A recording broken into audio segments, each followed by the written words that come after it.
ప్రణామం మాత. చిరంజీవి భవ. ఓం నమః శివాయ. స్వామి, చూశారుగా సూర్యులైన మన పుత్రులను శక్తివంతులైన దైత్యులుగా రూపొంది జగతిలో మనకు ఎంతో పేరు తెస్తారు.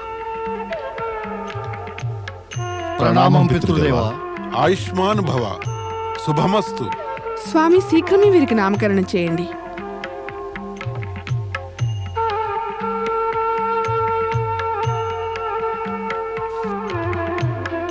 పుత్రులారా, మీరిరువురి కేశాలు బంగారు కాంతులు ఈనుతున్నాయి.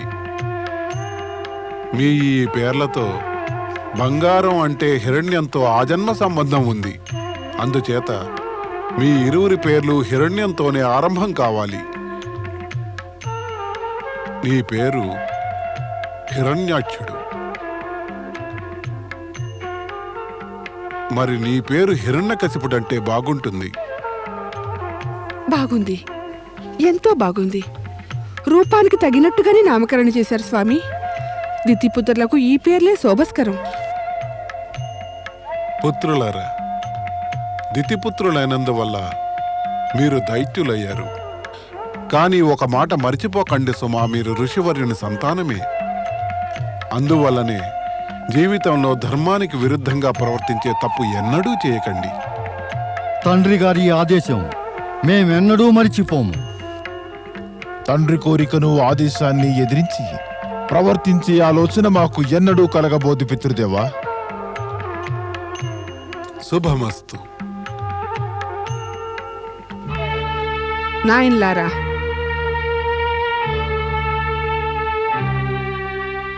మీ తండ్రి కోరికను ఆజ్ఞను అనుసరించి ప్రవర్తించిన మీరిరువురు మీ తల్లి ఆశయాలను మాత్రం మర్చిపోకండి.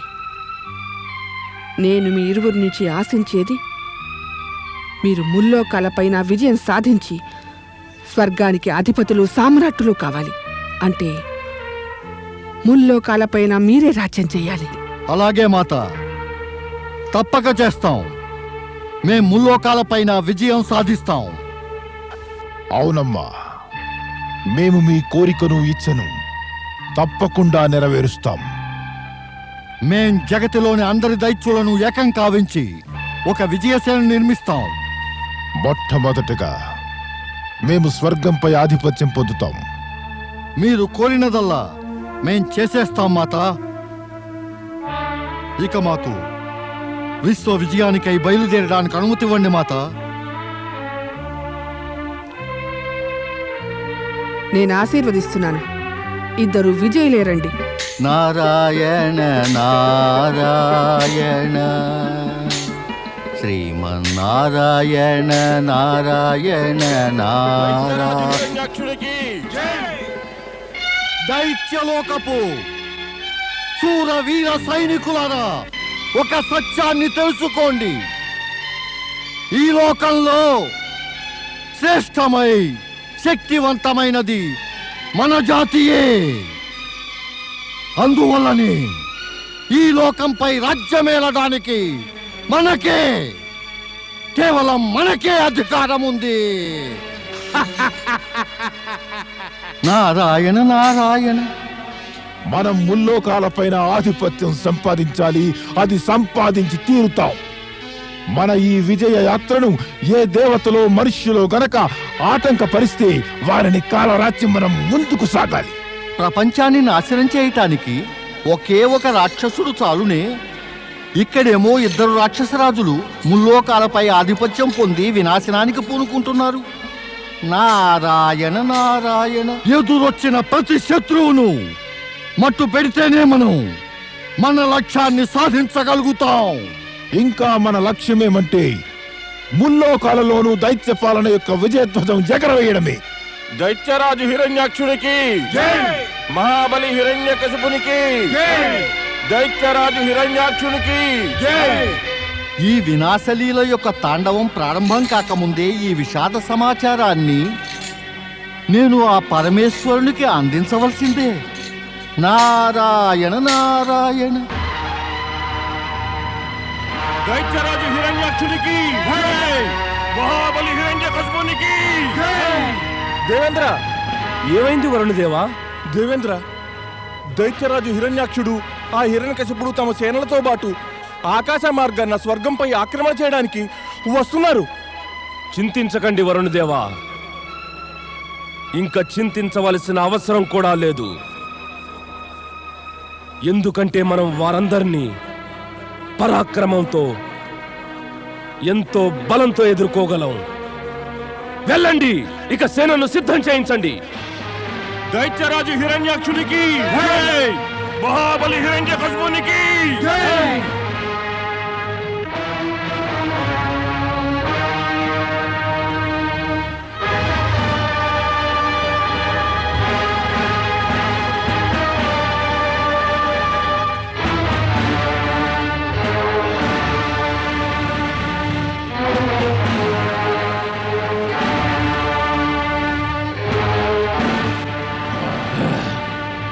స్వర్గాధిపతి దేవతల రాజు ఇంద్రులకు అజేయ అసుర సైనికులారా, మనం మన లక్ష్యమైన స్వర్గాన్ని సమీపించేస్తున్నాం. ఇక మనం స్వర్గంపై ఆక్రమణ చేసి విజయం సాధించాలి. శక్తిహీనులు, బలహీనులైన దేవతలను స్వర్గం నుంచి భూమి మీదకు పారేయండి. అసురరాజు హిరణ్యాక్షునికి దేవతలకి కమ్మలతో తలపడేంత శక్తి కూడా లేదు. వారెంతో దుర్బలులైపోయారు. స్వర్గంలో మనం ప్రవేశించే ముందుగానే వారక్కడి పారిపోతారు. అందుకని ఓ శూరవీరులారా, సాగండి ముందుకు, ఆ స్వర్గంపై ఆధిపత్యం పొందండి. మహాబలి హిరణ్యకశిపునికి ఆక్రమణ!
అసురరాజు హిరణ్యకశిపునికి అసురరాజు హిరణ్యకశిపునికి అసురరాజు హిరణ్యకశిపునికి దైత్యరాజు హిరణ్యాక్షునికి మహాబలి హిరణ్యకశిపునికి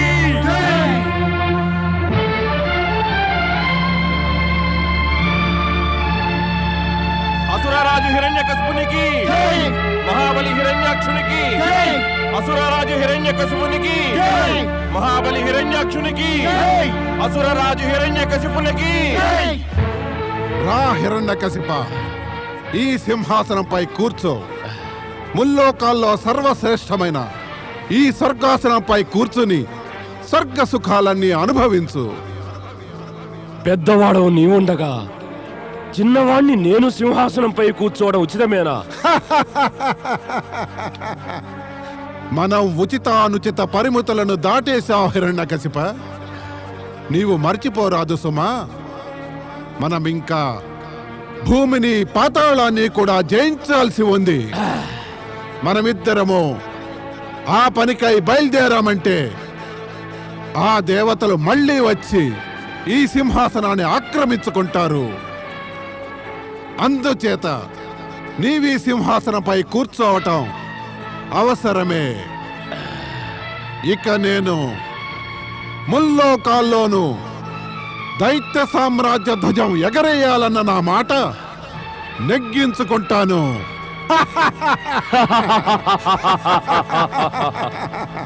దేవతలందరూ పారిపోయారు.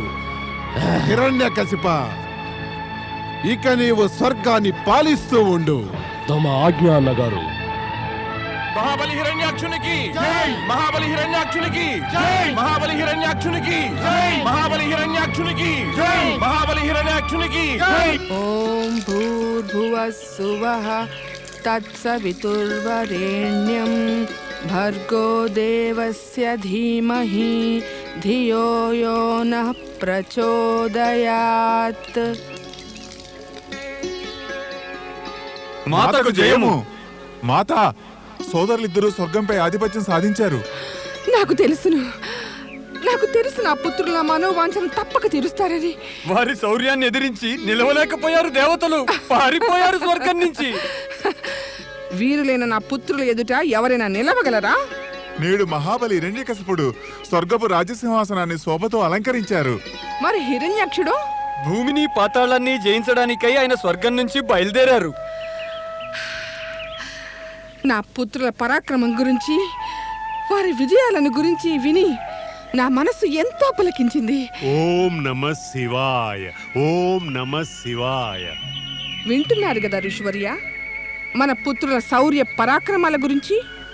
తమరేమో దేవతలపై ఆక్రమణ చేయవద్దని వారించారు కదా, కానీ తమ తల్లి ఆజ్ఞ పాటించి వారు స్వర్గపు సింహాసనం పొందారు. నీ సంతోషం క్షణికమైనదే దితి. ఎందుకంటే ప్రాప్తించింది క్షణికమే, అయితే దాంతో కలిగే సంతోషము క్షణికమే. నేను చెప్పాను కదా, ఇక నీ పుత్రులు భూమిపై కొంత భాగం రాజ్యంగా పొందడంతో మాత్రమే వారు సంతృప్తి చెంది ఉండవలసింది. కానీ నా సూచన నువ్వు అర్థం చేసుకోలేదు, నీ పుత్రులు అంతే. ఏ తండ్రికి తన పుత్రులంటే ఈర్ష్య కలుగుతోందా? తండ్రికి పుత్రులంటే ఈర్ష్య అనే ఆలోచన వివేకవతి అయిన ఏ తల్లికి కలగదు. నాకు వివేకం లేదేమో, కానీ నా పుత్రుల హితం కోరుకుంటాను. అవివేకులైన వారికి దూరదృష్టి ఉండనే ఉండదు. ఏ తల్లికి బుద్ధి దూరదృష్టి ఉండవో ఆ తల్లి తన పిల్లల హితాన్ని ఎలా కోరుకోగలదు? అంటే మీరనేది నేను నా పుత్రులకు హాని చేశానేనా? అవును, నేను చెప్పదలుచుకున్నది అదే. తథ్యము సత్యము నిరూపించేదేమిటంటే నీ పుత్రుల మదిలో అత్యాశను జాగృతం చేసి నీవు వారిని రాగల దుష్పరిణామాలకు గురిచేశావు. వాటి వల్ల వారికి, నీకు, నాకు, అందరికీ కష్టాలే. నీవిది మర్చిపోరాదు. అంతులేని శక్తిని సాధించటంతో మరింత అత్యాశ కలిగిన వారై హిరణ్యాక్షుడు, హిరణ్యకశిపుడు తమ శక్తిని దురుపయోగం చేస్తారు. నిర్దోషులపై అత్యాచారాలు చేస్తారు. ఈ అత్యాచారాలు ఎప్పుడు ఎలా అంతమవుతాయో నీకు తెలుసా? లేదు, నీకు తెలియదు. కానీ నాకు తెలుసును. వీరి అత్యాచారాలను అంతమొందించేందుకు ఏదో దివ్యశక్తి వీరిని కూడా అంతం చేసేస్తుంది. ఎటువంటి తండ్రి మీరు? తన పుత్రుల గురించి దురాలోచన చేస్తారా? వారి ఔన్నత్యం మీరు చూడలేరా? నా దూరదృష్టితో నేను చూడగలిగినటువంటి సత్యాన్ని నీవు కూడా చూడగలిగితే ఆధారరహితమైన ఔన్నత్యంలో మిథ్యాకర్షణ, లోభం ఉన్నాయని గ్రహిస్తావు. నాకు దూరదృష్టి వల్ల గోచరించే చేదు నిజాలు అక్కర్లేదు. నేను నా పుత్రుల ఔన్నత్యం చూడాలి, అంతే.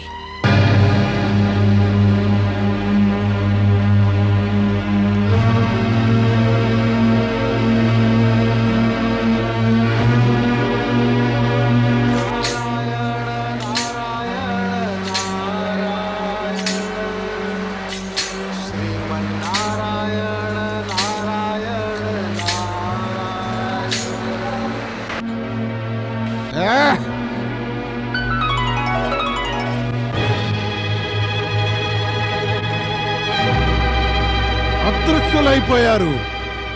మోసం! హిరణ్యాక్షుణ్ణే మోసం చేశారు. కానీ ఎక్కడికెడతారు? నేను మిమ్మల్ని భూలోకాన, పాతాళంలో, ఆకాశాన వెంబడిస్తాను. సర్వత్రా నాకే కదా అధికారం ఉండేది. ఎక్కడికెళ్ళగలరు మీరు? శాంతించండి దైత్యరాజా, కొంచెం శాంతించండి. నీవు కోపం చూపుతున్న వారంతా వెళ్ళిపోయారు. నారాయణ నారాయణ, ఊరికే కోపాగ్ని కురిపిస్తూ నీ యొక్క ఎర్రని రక్తాన్ని తెల్లగా ఎందుకు మారుస్తావు? ఎందుకు? ఏమంటున్నావు? దైత్యరాజా, నేనేమన్నా అదంతా తమ పక్షాన దేవతలకు విరుద్ధంగాను అన్నదే. నన్ను చూసి భయభీతుడు నీవు అలా అంటున్నావు నారదా. లేదు లేదు దైత్యరాజా, నాకు తమకు మధ్య భయానికేం తావులేదు. యుగ యుగాల ప్రేమ ఉంది. నేను తమకు శ్రేయోభిలాషినే. ఏమన్నా? ఏం లాషివి? శ్రేయోభిలాషిని. ఆ, అక్కడితోనే ఆగు. నాకు కాస్త చెప్పు, ఈ దేవతలు ఎక్కడికి పారిపోయారు? నీకు కనిపిస్తూనే ఉంటారు కదా. అవునవును దైత్యరాజా, నాకైతే అసురుల భవిష్యత్తు కూడా కనపడుతూ ఉంటుంది. నారదా, నీవేదో వాగుతూ ఉంటావు. ముందు శ్రేయోభిలాషినన్నావు, ఇప్పుడేమో భవిష్యత్ అంటావు. త్వరగా చెప్పేయి, ఇప్పుడు ఆ దేవతలు ఎక్కడ దక్కున్నారు? అదే నాకు తెలియటం లేదు దైత్యరాజా. కానీ నాకెందుకు ఆశ్చర్యంగా ఉందంటే, తమ వంటి మహాబలి తన హితం గురించి యోచించకుండా ఈ ఓడిపోయిన దేవతల వెంట పరుగెత్తటం ఎందుకని? మళ్ళీ అదే వాగుడా? మొదట శ్రేయోభిలాషట, తర్వాత భవిష్యత్తు, ఇప్పుడేమో పరిగెత్తడవా? నా కోపాన్ని నీవు మరింత పెంచక నారదా. అసలే నీ వాగుడి ఏమీ నాకు రుచించటం లేదు. అదీ కాక దేవతల విషయం చెప్పకుండా నీవు మాట మారుస్తున్నావు. ఇప్పుడు నా హితం గురించి నాకు ఉపదేశాలు ఇస్తున్నావా? దీని ఫలితమేమిటో నీకు తెలుసా? తెలుసు. అనవసరంగా ఎవరికైనా కష్టం కలిగించినా లేదా దురాగతం చేసినందుకు ఫలితమైన కష్టాన్నే కలిగిస్తుంది దైత్యరాజా. అయితే ఎందుకు చేస్తున్నావు ఈ దురాగతం? ప్రశ్న నాది, తమరడిగేశారు. ప్రశ్నలనెప్పుడు శక్తిమంతులే బలహీనుణ్ణి అడుగుతారు. అదే నేననేది, అదే నేను అడుగుతున్నాను దైత్యరాజా. ప్రశ్నలు ఎప్పుడూ కూడా శక్తిమంతులే అడుగుతారు. మరి తమరెందుకు అడిగారు అని? ఇంత దురహంకారమా? మళ్ళీ అదే ప్రశ్న. నేను ప్రశ్న అడుగుతాను, నీవు సమాధానమివ్వు. పరిస్థితి అప్పుడప్పుడు ఎలా ఉంటుందంటే, మన ప్రశ్న ఏమిటి? తమరి ప్రశ్న? నువ్వెంతో దుష్టుడివి నారదా. మళ్ళీ ప్రశ్న వేస్తున్నావా? నాకొక మాట చెప్పు, నేను దేవతల కోసం ఎక్కడ వెతకాలి? అవసరమేమిటి వారిని వెతకటానికి? మళ్ళీ మళ్ళీ ప్రశ్న. ప్రశ్న కాదు, అడిగింది చెప్పు. అసురరాజా, నాకిది అంతా బాగా తెలుసును. తమరు భూలోకం పైన పాతాళలోకం పైన విజయం పొందాలనే విజయవాంఛతో స్వర్గం నుంచి ఇక్కడికి వచ్చారు. కానీ నాకు భవిష్యత్తులో స్పష్టంగా గోచరించేది ఏమిటంటే, ఒక పుత్రునికి తండ్రి అయ్యేంత వరకు తమరి మనసులోని ఆ కోరిక నెరవేరదు సుమా. ఏమిటి నీవనేది నారదా? నారాయణ నారాయణ, మధ్యలో నేనెవరిని చెప్పడానికి? ఇదంతా విధి విధానంలో ఉన్నదే. నీవు నిజమే చెప్పావు నారదా. మా తండ్రి కశ్యప మహాముని కూడా విజయయాత్రకు బయలుదేరే ముందు నాతో ఇదే చెప్పి ఉన్నారు. కానీ ఆయన నాకు చెప్పినది నాకు పుత్రుడు భార్య వల్ల కాక తపస్సు ద్వారా ప్రాప్తిస్తాడట. తమ తండ్రి కశ్యపుల వారు నిజమే చెప్పారు. తమ హితం కోరే చెప్పారు. మరి నేను కూడా తమ హితాన్నే కోరుతూ తమకు చెప్పేదేమిటంటే, తమరు వెంటనే పర్వత శిఖరానికి వెళ్ళి ఆ పరమేశ్వరుని ఆరాధన ఆరంభించండి. ఆయన అసుతోషులే, శీఘ్రమే ప్రసన్నులైపోగలరు. తమరు ఆయనను పుత్రునిమ్మని వరం కోరితే ఆయన వెంటనే మీ మనసులో కోరికను నెరవేరుస్తారు. అదంతా సరేలే, కానీ నీవు నాకు చెప్పగలవా నారదా? ఈ భూమిని పాతాళాన్ని జయించే లోపుగా నాకు పుత్రప్రాప్తి కలగవలసిన అవసరం ఏమిటి? మళ్ళీ ప్రశ్న అడిగారు. నేను మీకు చెప్పేదేమిటంటే దైత్యరాజా, తమరేగా ఇందాక నాతో అన్నారు, ప్రశ్న అడిగేవాడు నారాయణ నారాయణ. సరే, ఆ సంగతి ఇక వదిలేద్దాం. కానీ మీరు ముఖ్యంగా తెలుసుకోవాల్సినది ఏమిటంటే దైత్యరాజా, తమరికి పుత్రుడు కలిగిన పిమ్మట అతడి శుభాగమనంతో తమలో ఇమిడి ఉన్న సమస్తమైన శక్తులు వెలికి వస్తాయి, ఎన్నో రెట్లుగా వృద్ధి అవుతాయి. తరువాత తమరు భూలోకం పైన పాతాళం పైన సులువుగా విజయాన్ని పొందగలుగుతారు. అయితే నేను ఇక వెంటనే శివారాధన ఆరంభించవలసిందే. ఆ సంగతి నేను ముందే చెప్పాను కదా. నారాయణ నారాయణ, తమరు వెంటనే పర్వత శిఖరానికి వెళ్లి శివారాధన ఆరంభించవలసిందే దైత్యరాజా.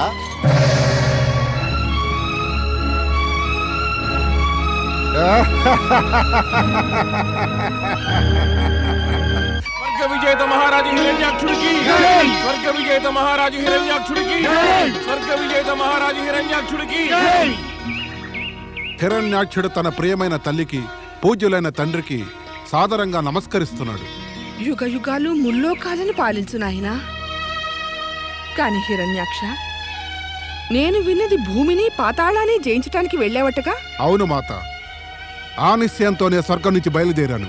కానీ నేను విన్నదేమంటే, ఒక పుత్రుడికి తండ్రిని అవ్వకుండా నేను భూమిని పాతాళాన్ని జయించలేనట.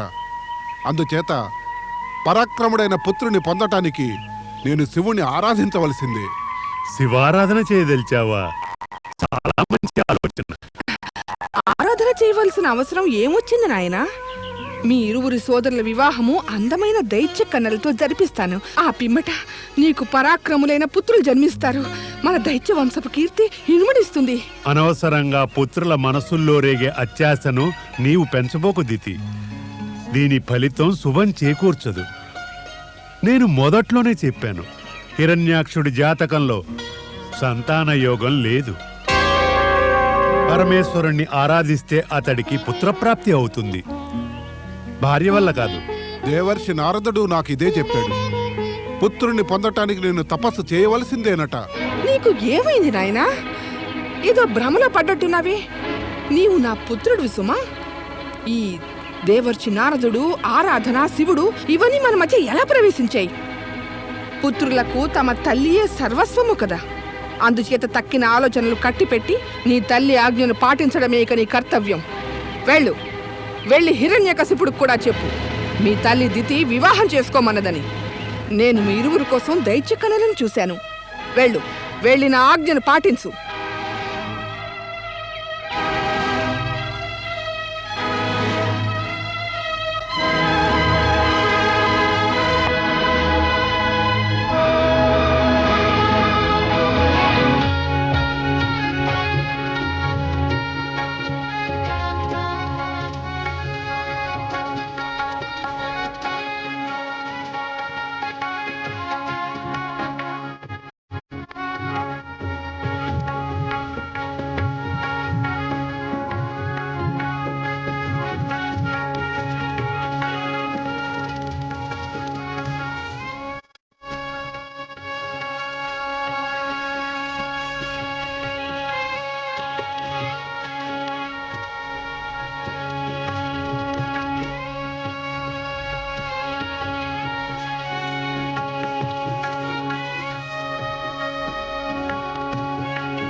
అసురరాజు హిరణ్యకశిపుడికి యువరాణి కయాదికి అసురరాజు హిరణ్యకశిపుడికి మహాబలి హిరణ్యాక్షుడికి యువరాణి వరాక్షికి మహాబలి హిరణ్యాక్షుడికి యువరాణి వరాక్షికి.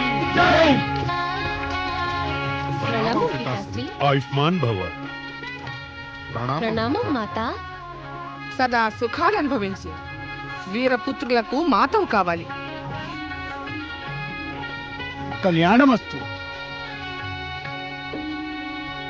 సదా సుఖీ భవ. స్వామి, తమకేవైంది? తమరి ముఖం ఇంత విషాదంగా ఉందే? జీవితపు ఈ ఘట్టంలో ముఖంపై సంతోషం తాండవించాలి, కానీ తమరు చింతాగ్రస్తులయ్యారే? విశేషమేమీ లేదు వరాక్షి. విశేషం కాకపోయినా అది సాధారణమైన చెప్పండి మరి. ఏం చేస్తావో తెలుసుకుని. ఏ భార్య అయినా తన భర్త ఎందుకు చింతిస్తున్నాడో తెలుసుకుని ఏం చేయగలదో నేను తప్పక అదే చేస్తాను స్వామి. వద్దు వరాక్షి, వద్దు. నీవు ఈ విషయంలో ఏమీ చెయ్యలేవు. స్వామి, తమకు తమరి చింత నిజంగా ఎంతో పెద్దదని తెలుసును కదా. కానీ చింతను సమ్మింపజేసే నా శక్తి తమ చింత కన్నా ఎక్కువో లేక తక్కువో తమకు తెలియదు. నీ తర్కం బాగానే ఉంది, కానీ నా చింత చిన్నది కాదు, పెద్దది కాదు, ప్రత్యేకమైనది. ప్రత్యేకమా, అద్భుతమా, విలక్షణమా? చెప్పండి స్వామి. అయితే వినువరాక్షి, మేము సోదరులం స్వర్గం జయించగానే దానవులు, మానవులు, దేవతలు, యక్షులు ఆశ్చర్యంలో మునిగిపోయారు. అది నాకు తెలుసు స్వామి. మేము మా బాహుబలంతో భూమి పాతాళాలపై ఆధిపత్యం పొందే ప్రతిజ్ఞ చేశాం. ఈ విషయాలన్నీ నాకెందుకు చెప్తున్నారు స్వామి? అవన్నీ నాకు తెలుసు. తమరు నాకు చెప్పవలసిందల్లా నాకు ఏమాత్రమూ తెలియని సంగతులే. అయితే ఓ సత్యం తెలుసుకో, అదే మాకు చింతను కలిగించింది. నేను భూమిపై పాతాళంపై విజయాన్ని పొందవలనంటే నేనొక పుత్రుడికి తండ్రిని కావాల్సి ఉంది. నీవు ఎందుకు నవ్వుతావు? అరే, నీవెందుకు నవ్వుతావు? ఇంతదాకా తెలియదు సుమా, నా పతిదేవులు ఇంత అమాయకులని. ఇంత అమాయకుల? ఎంత అమాయకులు? ఎంతగా అంటే మీకు ఇది కూడా తెలియదు. పుత్రుడు వివాహమైన వెంటనే కాదు, కొన్ని మాసాల తర్వాతనే జన్మిస్తాడని. నేను అమాయకుడినని నీవు నవ్వుతున్నావు. నేనేమో నీవు అజ్ఞాని అనుకుని అంతా వింటున్నాను. నేను అజ్ఞానినా? అయ్యో, నేను చెబుతున్నదేమంటే ఇప్పుడేగా మనకు వివాహమైంది. ఇక సమయం వచ్చినప్పుడు మనకు పుత్రప్రాప్తి కూడా అవుతుంది. కాదు వరాక్షి, కాదు. పుత్రుడు నీ నుంచి కాదు, పరమేశ్వరుని ఆరాధన వల్ల ప్రాప్తిస్తాడు. ఏమిటి? అవును, మా తండ్రి ప్రజాపతి కశ్యపుడు, ఆ దేవర్షి నారదుడు ఇద్దరూ చెప్పారు, పుత్రప్రాప్తి కోసం నేను శివారాధన చేయవలసిందేనట. అదే నిజమైతే తమరు తప్పకుండా తమ మనోవాంఛ నెరవేరడానికి శివారాధన చేయవలసింది. పితాశ్రీ, ఆ దేవర్షి నారదుల మాటలు ఎన్నటికీ అసత్యం కాజాలవు.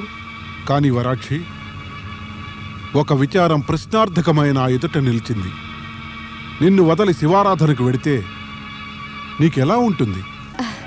ఎలా ఉంటుందంటే, ఏ భార్య అయినా కోరుకునేది తాను తన భర్త మంగళ కార్యానికి అడ్డు రాకూడదని.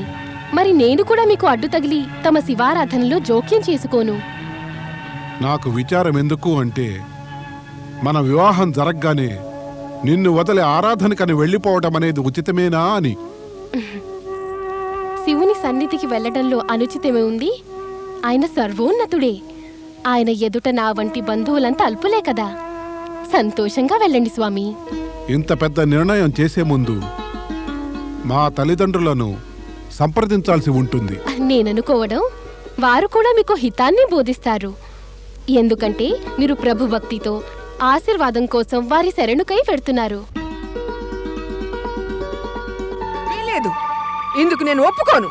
మాత, పితాశ్రీ భవిష్యవాక్కు ప్రకారంగా పుత్రప్రాప్తి కాకుంటే నా విజయయాత్ర సఫలం కావటం జరగదు. మరి పుత్రప్రాప్తికై తపస్సు చేయవలసినదే కదా. అందుచేత నాకు వెళ్ళి తపస్సు చేయ అనుమతి ఇవ్వండి మాత. చూస్తున్నాను ఋషివర్య, పరాక్రముడైన నా పుత్రుని భ్రమింపజేసి మౌనంగా నిలబడ్డారు. లేదు మాత, లేదు. తండ్రి గారిని ఎందుకు తప్పు పడుతున్నారు? ఇటువంటి భవిష్యవాకు దేవర్షి కూడా పలికారు. పితాశ్రీ కాని దేవర్షి కాని అందరూ ఇతరులను అదృష్టహీనులు చేయ ప్రయత్నించేవారే. దేవర్షి నారదుడు దేవతలకు మిత్రుడు, మనకు శత్రువును. ఇటు చూస్తే మీ పితాశ్రీ కూడా. ఏం చెప్పను, ఆ నారదుడు మన దైత్యుల పట్ల సర్వదా కపట భావంతో ప్రవర్తించాడు. అతడి భవిష్యవాక్కులో కపటత్వమే వినిపిస్తోంది. ఉద్రేకంలో దేవర్షి నారదుణ్ణి తోలనాడడం నీకు ఉచితం కాదు. స్వార్థము మరియు మనోవాంఛ నెరవేరలేదని ప్రతివారు తమ తప్పులు తెలుసుకోకుండా ఇతరులపైనే దోషారోపణ చేస్తారు. అటువంటి వారికి భర్త కనపడడు, తండ్రి, కొడుకు, దేవతలు ఉండరు. నీవు కూడా అటువంటి తప్పే చేయబోతున్నావు. నారదుల వారు ఎల్లప్పుడూ ఎల్ల ప్రాణుల హితము కోరి పరోపకారం చేయ ప్రయత్నిస్తూ ఉంటారు. ఓం నమః శివాయ, ఓం నమః శివాయ. ప్రణామం మాత.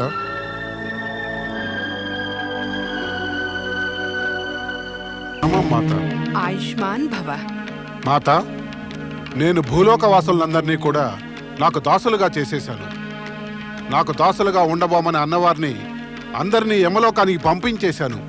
ఇదంతా చేసి నీవు నా మనసును శాంతింపజేశావు పుత్రా. కానీ నీ పుత్రుడు అంధకాసురుడేడి? ఎంతో ఆశ్చర్యంగా ఉంది. అతడెక్కడ అదృశ్యుడయ్యాడా అని. శివుడు నాకు వరాన్ని ఇచ్చాడుగా. వాడు నా వెంట ఉన్నంత కాలము నాకెవరూ ఎలాంటి హాని చేయలేరని, నేనిక విశ్వ విజయాన్ని తప్పక పొందుతాను. నీ యొక్క విశ్వ విజయం నిశ్చయమైనట్టే నాయనా. ఇక నీవు నీ ప్రతిజ్ఞానుసారం భూమిని పాతాళానికి తీసుకెళ్ళు. అలాగే మాత. ఆగు హిరణ్యాక్ష, నీవు తప్పు చేస్తున్నావు. ప్రకృతి యొక్క నియమాలతో చెలగాటాలాడినందుకు ఫలితం అత్యంత భయానకం కాగలదు. భూలోకాన్ని పాతాళ లోకానికి తీసుకెళ్లే ఆలోచన ఒక విధంగా వినాశాన్ని కొని తెచ్చుకోవడమే.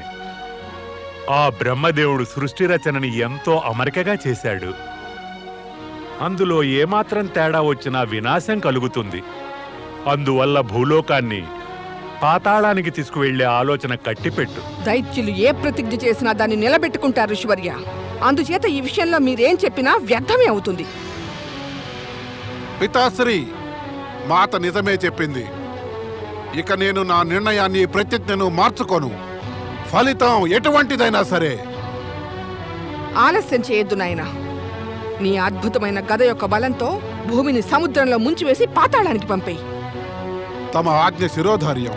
దైత్యరాజు హిరణ్యాక్షుడికి జై!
పుత్ర హిరణ్యాక్ష, నీవు భూమిని పాతాళానికి పంపివేసి నా మనసుకు శాంతిని, సంతోషాన్ని కలిగించావు నాయనా. నీవు ధన్యుడవు పుత్ర, నీవు ధన్యుడవు.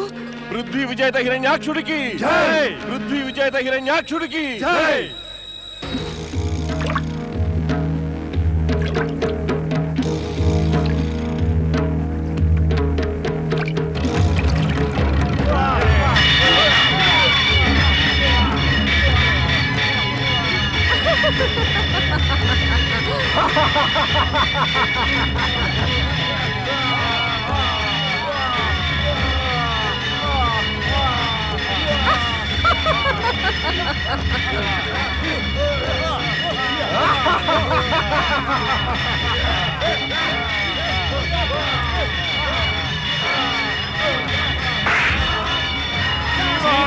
మమ్మల్ని కాపాడండి,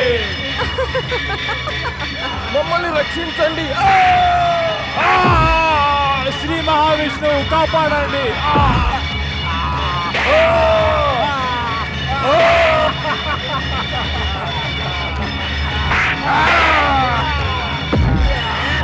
శ్రీ మహావిష్ణువు కాపాడండి,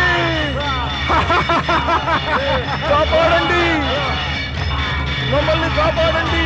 శ్రీ మహావిష్ణువు మమ్మల్ని కాపాడండి.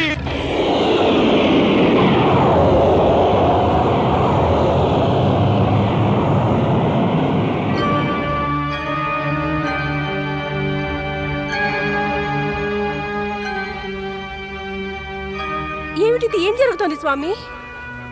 దేవి పార్వతి, నీ యొక్క ఇచ్ఛానుసారం ఆనందమయమైన ఈ కాశీ సృష్టిలో విశేషమైనది, విశేషంగానే ఉంటుంది. కానీ స్వామి, హిరణ్యాక్షుడు భూమితో పాటుగా భూలోకవాసులను కూడా పాతాళానికి పంపేశాడు. ఇక వారి ఉద్ధరణ ఎలా జరుగుతుంది? పాతాళం నుంచి భూమిని ఉద్ధరించగలిగినటువంటి శ్రీహరి నీ సమక్షంలో త్వరలో ప్రత్యక్షమవుతారు. నాకేమీ ఆజ్ఞ విశ్వేశ్వర. భక్తవత్సల శ్రీహరి అవతార విధానం ప్రకారం ఇక వరాహపు రూపాన్ని ధరించి తమరు పాతాళలోకం నుంచి భూమిని ఉద్ధరించవలసినదే. తమ ఆజ్ఞ నాకు శిరోధార్యం.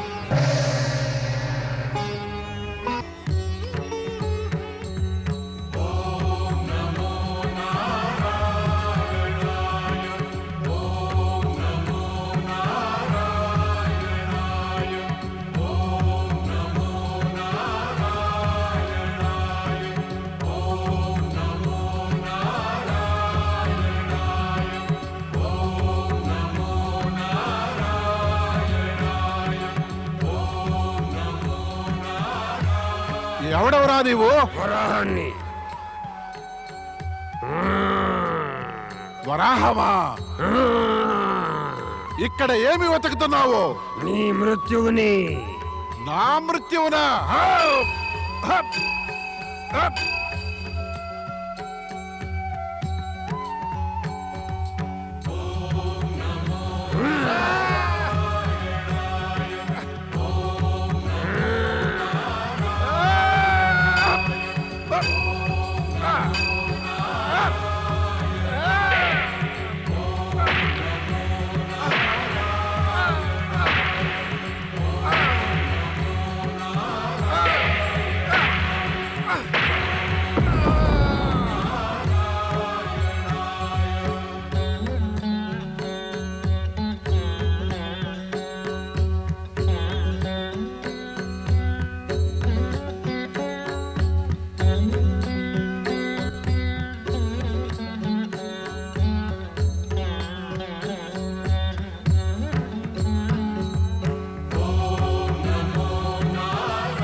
ఎక్కడికెళ్ళింది వరాహం?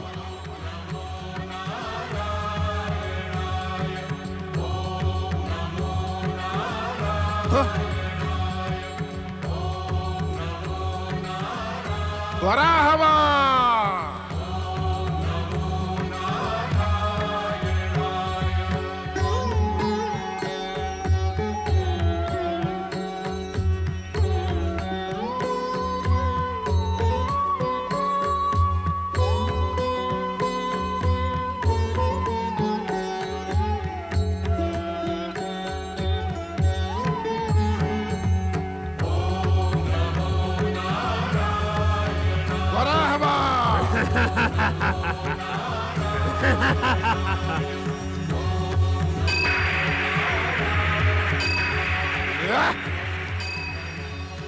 దుష్ట వరాహమా, ఇంకా నిన్ను ప్రాణాలతో వదలను.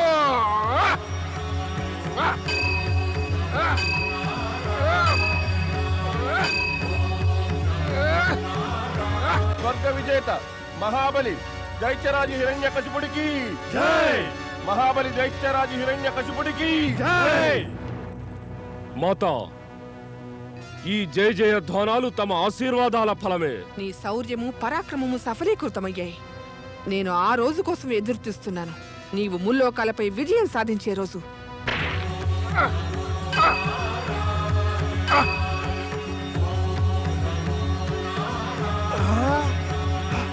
హిరణ్యాక్ష, నీవు కాచుకోగలిగితే కాచుకో.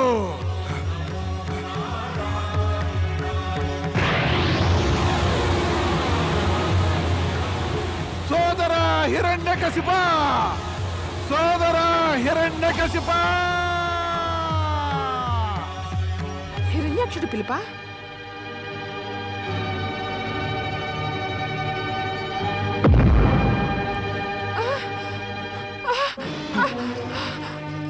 పుత్ర హిరణ్యాక్ష! స్వామి, స్వామి, వరాక్షి! అన్నా హిరణ్యాక్ష, ఎంత పని జరిగింది? ఎలా జరిగింది? తమరి వధ ఎవరు చేశారు? వరాహావతారుడు పరిపాలకుడు భక్తవత్సరుడు శ్రీ మహావిష్ణువుకు, వరాహావతారుడు పరిపాలకుడు భక్తవత్సరుడు శ్రీ మహావిష్ణువుకు. వింటున్నావా పుత్ర హిరణ్యకశప? ఇదంతా విష్ణువు యొక్క దుష్కృత్యమే. విన్నాను మాత, అర్థమైంది కూడా. ఈ విష్ణువు మన దైత్యులకు ఆజన్మ శత్రువు. నేను అతన్ని శాశ్వతంగా ఈ సృష్టిలో లేకుండా చేస్తాను. నాశనం చెయ్యాలి, లేకపోతే మనం అందరం సర్వనాశనం అయిపోతాం. లేదు మాత, అలా ఎన్నటికీ జరగదు. నేను నా సోదరుడు హిరణ్యాక్షుడి వదకు పగ తీర్చుకుంటాను.